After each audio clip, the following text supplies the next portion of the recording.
राह वीरान है, उदासी है, फिर भी तेरा सफर के जारी है। फूल तुम हो मगर ये याद रहे, हर कदम तेरी हुक्मरानी है। जी हाँ नाज़रीन, आज लड़कियों ने कुछ ऐसा ही साबित किया है। अपने हौसले और अपनी उमंग से उन्होंने हर वो मकाम हासिल किया है और ये साबित किया है कि अगर उन्हें मौका मिले और उन्हें मौका दिया जाए तो वो ज़िंदगी के हर शोबे में कामयाबी हासिल करेंगी। हमारी आज की मेहमान, आज के प्रवास के प्रोग्राम में हमारी आज के मेहमान भी कुछ ऐसे ही ख़ास हैं जिन्होंने बहुत ही छोटी उम्र में बहुत सारे रिकॉर्ड अपने नाम कराए हैं। तहरीना नसरीन हमारे साथ हैं। हम आपको मिलवाते हैं तहरीना नसरीन से, जो न सिर्फ इंग्लिश चैनल बल्कि बांग्ला चैनल पार करने वाली पहली इंडियन खातून का एजाज़ जो है वो तहरीना ने अपने नाम किया है। तो आइए बातचीत करते हैं, मिलते हैं तहरीना से और जानने की कोशिश करते हैं कि ये सफ़र कैसे शुरू किया और किस तरह से ये जारी है। तहरीना, सबसे पहले तो हम आपका अपने प्रोग्राम में खैर मकदम करेंगे। आपने अभी हाल ही में इसी साल आपने नवंबर में बांग्ला चैनल पार करके जो एक लेडी थी उनका रिकॉर्ड जो है वो तोड़कर आप बांग्ला चैनल पार करने वाली पहली इंडियन लेडी बनी है। थी तो उन्होंने किया था 2016 में, तो उनका रिकॉर्ड था 3 घंटा 40 मिनट।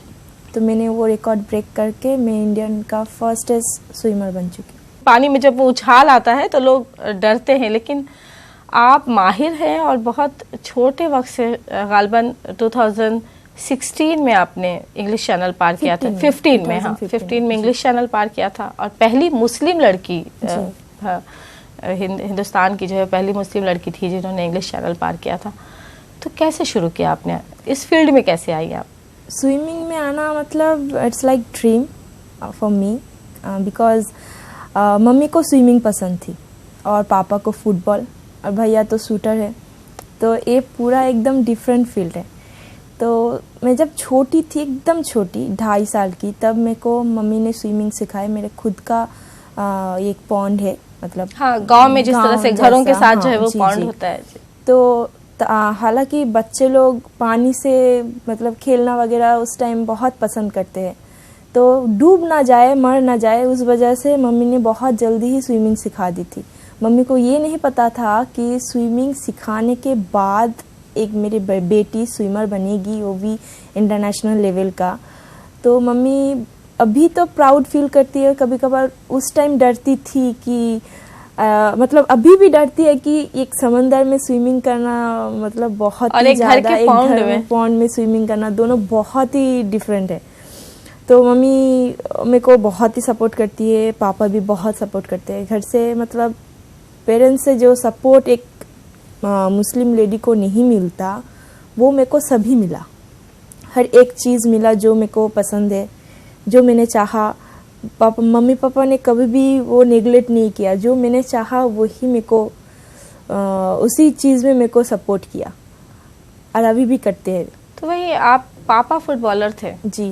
तो मैं फुटबॉल एक्चुअली मैंने भी फुटबॉल 2 साल प्रैक्टिस की, पर फुटबॉल का जो स्किल होता है आई थिंक वो मैं ठीक से कर नहीं पा रही थी। तो शायद इसमें ही मेरा वो फ्यूचर लिखा था स्विमिंग में। मतलब किस्मत में लिखा था? किस्मत में लिखा था जी, किस्मत में लिखा था कि ये लड़की स्विमर ही बनेगी, फुटबॉल नहीं बनेगी। तो शायद उसी बेसिस के और अगर देखा जाए तो स्विमिंग में आ गई। तो बंगाल के हावड़ा ज़िला और हावड़ा ज़िला के उलूबेड़िया से आपका ताल्लुक है। मतलब एकदम एक गांव, इंटीरियर जो गांव है, अभी हालांकि बहुत डेवलप हुआ है बहुत ज़्यादा। वो जो पॉन्ड जो आपने कहा वो भी तो मतलब ऐसा पॉन्ड जैसे हम लोग देखते हैं कि बहुत सारे बच्चे, बहुत सारे लोग, वो आम लोग का मतलब निजी पॉन्ड है, उसमें बाहर का कोई नहीं आ सकता। तो वो उसमें मैं स्विमिंग प्रैक्टिस करती थी। फिर 9.5 साल जब मेरा उम्र, तब मैं उलूबेड़िया स्विमिंग पूल में भर्ती हुई। फिर उधर से जब क्लब गेम होता था तो सर लोग मेरा नाम देता था, तो उसमें मेरे को पोजीशन भी बहुत सारा मिला। फिर सर लोगों ने सोचा कि नहीं, अगर इसको बहुत अच्छे से अगर ट्रेनिंग किया जाए तो वो कुछ भी कर सकती है। वो जो जज्बा था मेरा, उस बेसिस के ओर सर लोगों ने मेरे को बहुत ज़्यादा ट्रेनिंग दिया, बहुत प्रैक्टिस करवाया। फिर जाके मैंने बहुत सारा नेशनल गेम्स खेला, उसमें फर्स्ट मेडल सब कुछ हासिल किया। फिर नेशनल सब करने तो के वो जो बाद पहला मरहला था, जो बचपन में जो घर के पौंड में जब सीखती थी, तो वो ट्रेनर कौन था? मम्मी थी? मम्मी थी, ऑब्वियसली मम्मी। तो मम्मी को स्विमिंग आता था पहले हाँ से हाँ, ही? जी जी जी आता था। तो मम्मी के हाथ पकड़ के जो है वो जो आपने जो सीखा और उसी को आपने कंटिन्यू रखा, मतलब Continue फ्यूचर रखा। जो है वो अपना उसी में बनाया। बिल्कुल। तो उसके बाद फिर एक प्रैक्टिस शुरू हुई। फिर प्रैक्टिस शुरू हुई 9.5 साल जब मेरा उम्र था, तो उस टाइम मैंने उलवरिया स्विमिंग पूल में भर्ती हुई।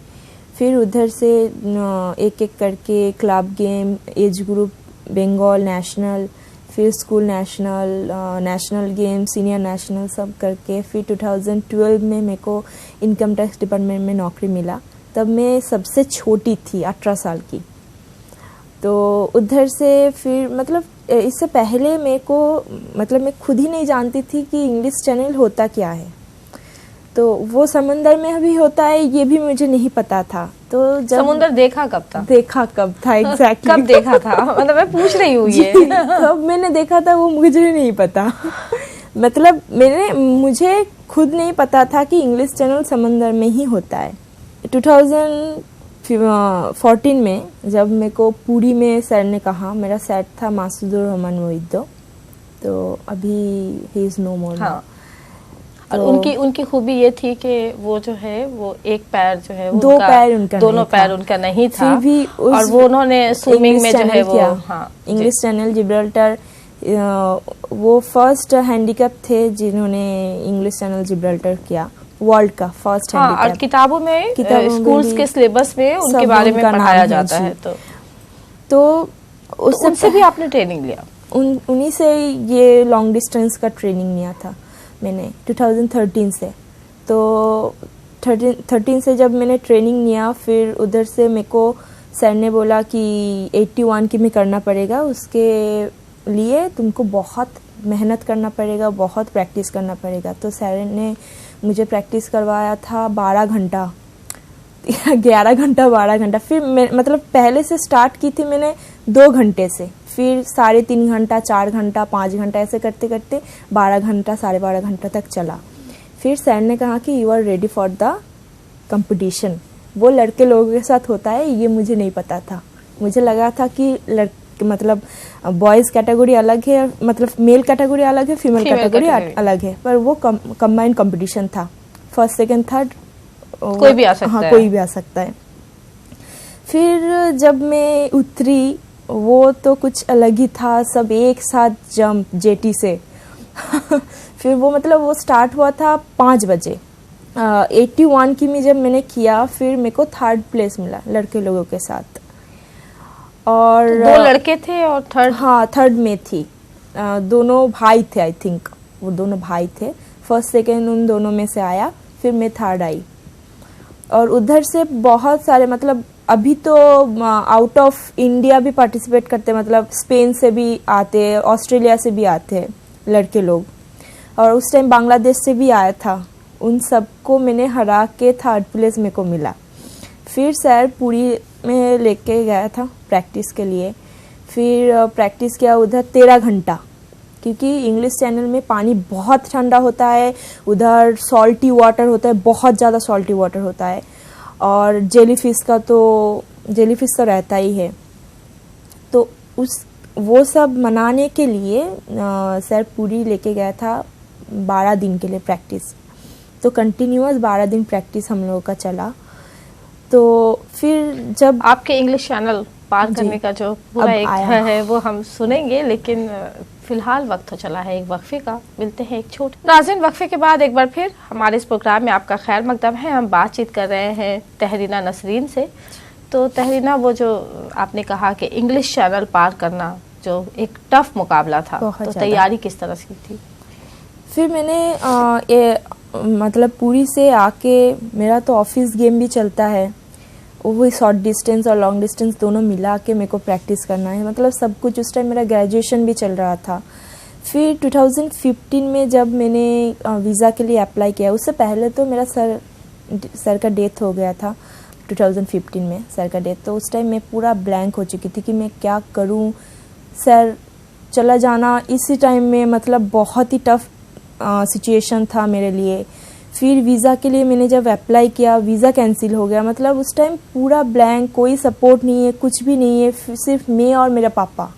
इवन फिनेंशियल कोई भी सपोर्ट नहीं है, किसी ने कोई स्पॉन्सरशिप दिया है, कुछ भी नहीं, खुद का पैसे से हम जा रहे हैं। फिर वीज़ा कैंसिल हुआ। फिर वीज़ा के लिए मैंने फिर से अप्लाई किया बहुत अच्छे से। वीज़ा मिलने के बाद मेरे को लगा था कि इधर से जाने, इधर का वेदर जैसा था, मेरे को लगा कि एटलीस्ट ठंड तो रहेगा, नॉर्मल रहेगा वेदर। पर उधर जाने के बाद मैं जब 20 अगस्त को मैं जब गई थी उधर, तो मेरे को लगा था कि वेदर एटलीस्ट अच्छा रहेगा, पर वेदर बिल्कुल भी अच्छा नहीं था। बहुत ज़्यादा फॉगी था, बहुत ज़्यादा रेनी वेदर था, तो बहुत ठंड था उधर। लगभग 8 डिग्री सेल्सियस था उस टाइम। तो मैंने फर्स्ट टाइम जब मैं प्रैक्टिस के लिए पानी में गई तो इतना ठंड था कि मैं आधा घंटा भी नहीं रह पाई। तो मैं सोचने लगी कि आधा घंटा भी मैं अगर प्रैक्टिस ना कर पाऊँ इधर, तो उधर मेरे को 11-12 घंटा वो स्विमिंग करना है, तो मैं कैसे करूँगी, पूरा बॉडी फ्रीज ही हो जाएगा।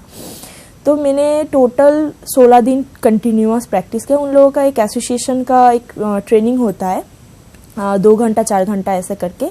तो उनका वो एसोसिएशन मैंने ज्वाइन किया। टोटल 16 दिन उनके अंडर में ही मैंने प्रैक्टिस किया।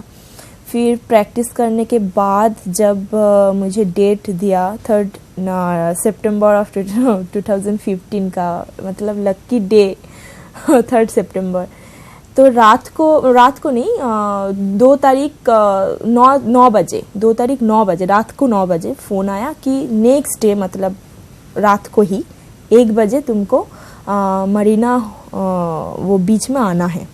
तो मैंने कहा कि सर ठीक है, I am ready for that, yes.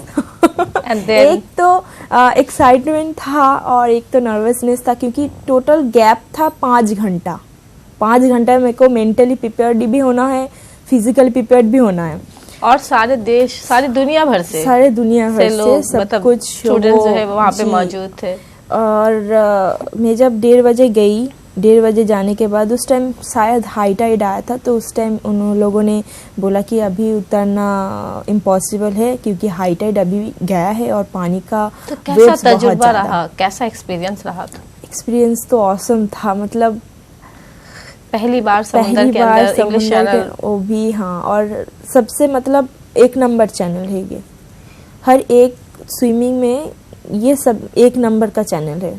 ये करा तो सब चैनल आप कर सकते हो। उस टाइम मेरा फिनेंशियल कोई सपोर्ट भी नहीं था, जिस वजह से मैं नीप टाइड में जा नहीं पाई। अगर नीप टाइड में जाती तो मेरा 9 घंटे के अंदर स्विमिंग होता, मेरा ऑब्जर्वर ने जो कहा।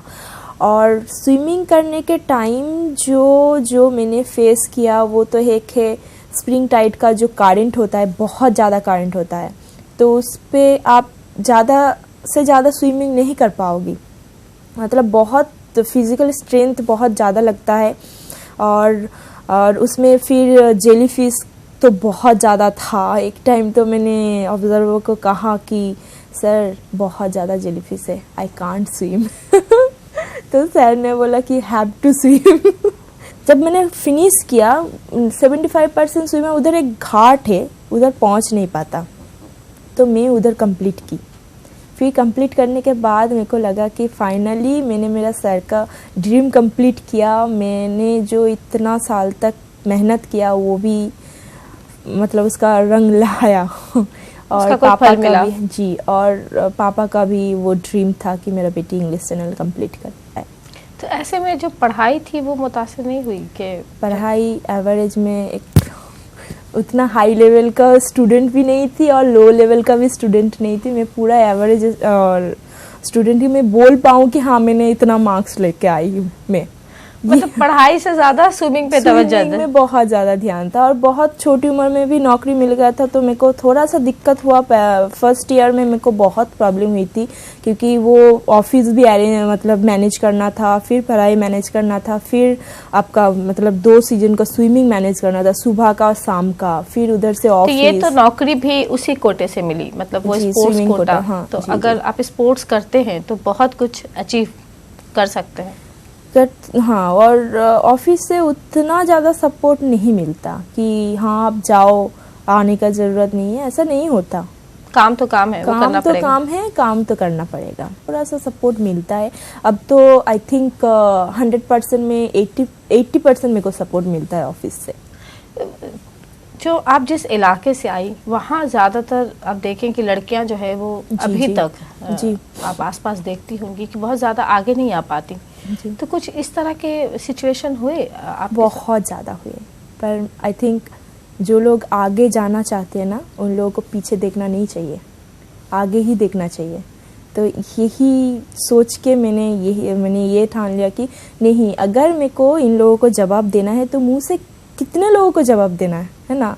तो कुछ ऐसा करना है कि वो जवाब की बेसिस पे उन लोगों का थब्बा लग जाए मुंह पे। तो मैंने वो किया। लेकिन पेरेंट्स का सपोर्ट हमेशा बहुत ज़्यादा पेरेंट्स का सपोर्ट, मतलब वो अगर नहीं रहेगा तो आप कुछ भी नहीं कर पाओगी।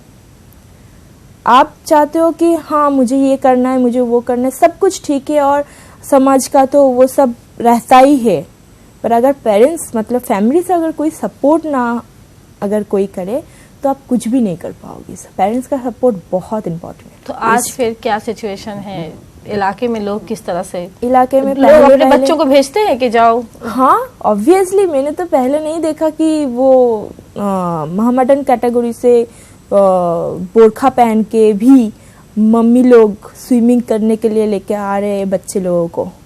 ये मैंने पहली बार देखा, ये 1 साल देख रही हूँ अभी, इंग्लिश चैनल के ठीक 1.5 साल बाद ये देख रही हूँ। बातचीत का ये सिलसिला जारी रहेगा। एक बार फिर वक्त हो चला है वक्फे का, मिलते हैं एक छोटे से वक्फे के बाद। नाज़रीन, वक्फे के बाद एक बार फिर आपका हमारे प्रोग्राम में खैर मकदम है। हम बात कर रहे हैं तहरीना नसरीन से। तहरीना, ये तो इंग्लिश चैनल आपने पार किया और पहला जो एक्सपीरियंस था वो आपने इंग्लिश चैनल में सक्सेस, जो आपके जो रिजल्ट आए वो काफ़ी अहम थे। उसके बाद बांग्ला चैनल जो अभी हाल ही में आपने पार किया है और उसमें भी एक रिकॉर्ड बनाया है। जी, तो एक्चुअली बांग्ला चैनल मैंने सोचा नहीं था, क्योंकि इससे पहले मैं प्रैक्टिस कर रही थी जिब्राल्टर के लिए। जिब्राल्टर चैनल जो स्पेन में होता है, तो उनके लिए मैं प्रैक्टिस कर रही थी और मैंने अप्लाई भी किया था अप्रैल में जाने के लिए। उन लोगों ने डेट दिया था एसोसिएशन। तो मैंने जब वीज़ा अप्लाई किया, वीज़ा मेरा कैंसिल हो गया। तो उन लोगों ने दिखाया कि मैं उधर जाके रह जाऊंगी और मैं कभी इंडिया वापस नहीं आऊँगी। हालांकि मैंने सब कुछ डॉक्यूमेंट्स वगैरह जो जो देना चाहिए वो सब कुछ दिया, एक भी चीज़ मिसिंग नहीं था। फिर भी उन लोगों ने दिखाया। फिर मैंने अपील किया, मतलब 5-6 दिन बाद ही मैंने अपील किया। अपील के लिए थोड़ा सा टाइम चाहिए, तो अपील किया। अपील करने के बाद 1 हफ्ते बाद कोई जो रिस्पॉन्स आया उसमें कुछ भी नहीं दिखाया। फिर सिर्फ इतना कहा कि मैं 2 महीना मतलब उन लोगों के मद्रिद हायर कोर्ट के नियम, मतलब जो रूल से, उस बेसिस पे मैं कुछ नहीं कर सकती 2 महीना। फिर मैंने सोचा कि पूरा मई में ये सब हुआ था। फिर जून आया, 1 जून में मैंने एवरेस्ट एकेडमी से कांटेक्ट किया, क्योंकि इतना कम समय में, और दूसरा चैनल मैंने सोचा ही नहीं, क्योंकि इतना कम समय में कोई और चैनल तो मैं नहीं कर सकती। जो इस तरह से परेशानियां क्यों आती है? क्यों ऐसा लगता है कि आई डोंट नो क्यों परेशानी, और मेरे साथ ही होता है ये सब। पहले इंग्लिश चैनल में होता, हालांकि उस टाइम मेरा थोड़ा वो फिनेंशियल का कुछ प्रॉब्लम हुआ था। उन लोगों ने जो दिखाया, फिर मैंने ठीक से दिखाने के बाद मेरे को वीज़ा दे दिया था। फिर इसमें जो प्रॉब्लम, मतलब इसमें जो रीज़न मेरे को दिखाया वो मेरे को कुछ ठीक नहीं लगा। लेकिन वो एम है कि जाएंगे वो? हाँ, मैं जाऊंगी। और मतलब एसोसिएशन में मैंने बताया तो उन लोगों ने कहा कि 2019 में तुमको अक्टूबर में डेट तुम्हारा सेटल हुआ है। अगर उस टाइम भी यही प्रॉब्लम हुआ तो तुम पूरा कैंसिल हो जाओगे, उसके बाद तुम कभी अप्लाई नहीं कर पाओगी। हालांकि उसमें मैंने ही खुद से इन्वेस्ट किया, कोई फिनेंशियल कोई कुछ भी हेल्प नहीं है, कोई स्पॉन्सरशिप नहीं है, कुछ भी नहीं है। तो ये बांग्ला चैनल का रिकॉर्ड तो पहले भी एक लड़की ने जो है वो बनाया था जी, 2016 में ऋतु केडिया नाम करके। तो उसका भी रिकॉर्ड तोड़ा तुमने? हाँ, उनका रिकॉर्ड मैंने तोड़ा, क्योंकि मैं यही सोच के गई थी सिर्फ चैनल पार्ट करना मेरे लिए बहुत आसान होगा। अगर मैं रिकॉर्ड करूँगी तभी कुछ सामने आएगी कि हाँ इन्होंने रिकॉर्ड किया। अब 1 मिनट के वजह से मैंने एक लड़के का रिकॉर्ड तोड़ नहीं पाया। अगर 1 मिनट कम होता तो वो फास्टेस्ट वर्ल्ड का वो रिकॉर्ड बना है, वो तोड़ देती मैं। लेकिन अभी भी तो एक फास्टेस्ट वर्ल्ड का जो हाँ, रिकॉर्ड है female लड़कियों में, category फीमेल पे, जी। कैटेगरी में, वो तुमने अपने नाम किया है, तो ये भी एक बड़ा अचीवमेंट है जो इस साल जो है वो। थोड़ा सा अफसोस हुआ था उस टाइम कि 1 मिनट के लिए मैंने इतना मेहनत किया, 1 मिनट में स्विमिंग नहीं कर पाती फर्स्ट, तो थोड़ा सा अफसोस हुआ। It's okay, better luck next time. State की तरफ से, स्टेट और सेंट्रल गवर्नमेंट की तरफ से जिस तरह से मिलना चाहिए था जी, जो दूसरे खिलाड़ियों को या दूसरे जो स्पोर्ट्स पर्सन्स हैं उनको जिस तरह से मिलता है, वो आपके हिस्से में आया? 1% भी नहीं आया, अभी तक तो नहीं आया। बहुत सारे जन को मैंने वो अप्लाई किया है, जो जैसे करना चाहिए, जैसे सेंड करना है, पेपर लेके डॉक्यूमेंट्स लेके जाना है, बहुत जगह मैं गई थी, पर कोई इतना आया नहीं। स्टेट गवर्नमेंट की तरफ से क्या मतलब? कुछ भी नहीं आया अभी तक, तो एक बुके भी नहीं आया, तो फिनेंशियल सपोर्ट तो बहुत दूर की बात है। तो अफसोस होता है कि बहुत अफसोस होता है। मैं खुद से जितना कर पाऊँ मैं करूँगी, फिर बाद में जाके मैं भी। तो क्या लगता है कि स्विमिंग लोग बहुत ज़्यादा जानते नहीं हैं, इसलिए इसके जो इससे जुड़े जो लोग हैं, इनकी जो अचीवमेंट है वो लोगों के सामने नहीं आती, अवेयरनेस नहीं है ज़्यादा, इसकी वजह भी। हालांकि आज आप देखें कि बहुत सारे स्कूलों में स्विमिंग सिखाया जाता है जी, लेकिन स्विमिंग फील्ड में आप क्या कर सकते हो, क्या किया जा सकता है, इसकी अवेयरनेस थोड़ी कम है लगता है। ये कम है क्योंकि अगर हम सबको एक साथ देखें, सब गेम्स को, तभी शायद जाके सामने आएगा।